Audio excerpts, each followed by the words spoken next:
When it comes to bonds, who you lend your money to matters. Whether it's the government, big corporations, or your local city, different issuers offer unique benefits and risks. In today's video, we'll focus on bonds classified by their issuers. Government bonds, corporate bonds, and municipal bonds. By the end of this video, you'll have a clear understanding of which type of bond might fit your investment strategy. Let's start with government bonds, which are also called sovereign bonds. These are bonds issued by national governments to fund infrastructure, public services, and national debt management. Government bonds are considered the safest type of bond because they are backed by the government. Default is extremely rare in stable economies. Default in this case means the issuer, the government, fails to make payments on time. While government bonds offer lower returns, they provide unmatched stability. For instance, a 10-year U.S. Treasury bond might pay around 3% per year. Examples of government bonds in the United States are Treasury bonds, and in the United Kingdom are called gilts. Next up are corporate bonds, which are issued by companies to fund operations, expansions, or new projects. Compared to government bonds, corporate bonds usually offer higher interest rates to compensate for the increased risk. The safety of corporate bonds depends on the company's credit rating. Bonds rated AAA are the safest, while lower ratings like BB or below come with more risk, but also higher potential returns. For instance, in 2023, Apple issued bonds paying about 5% annually. On the other hand, consider Ford Motor Company's bonds, which are rated lower due to the company's higher debt and operational challenges.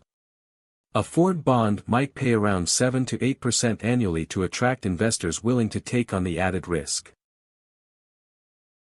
Now let's talk about municipal bonds.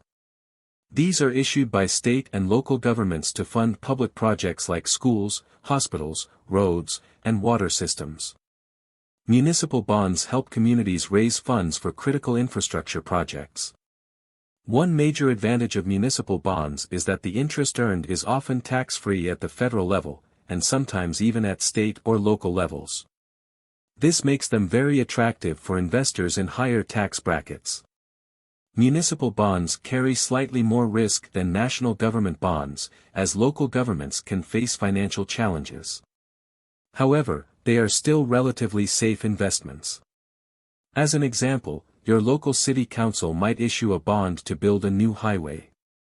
You invest $1,000 and receive regular 5% interest payments over 10 years until the bond matures. Now that we've covered the three main types of bonds, let's compare them side by side to see how they stack up. As you can see, government bonds offer safety and stability but lower returns. Corporate bonds provide higher interest but carry more risk. Municipal bonds strike a balance with moderate returns and significant tax advantages, especially for high-income investors.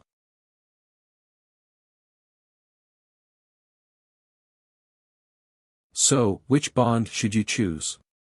If you value safety above all, go for government bonds. If you're looking for higher returns and can handle some risk, corporate bonds are worth considering. And if you're seeking tax-free income with moderate risk, municipal bonds might be the perfect choice. A smart investor can use all three bond types to create a balanced portfolio that delivers stability, income, and tax efficiency.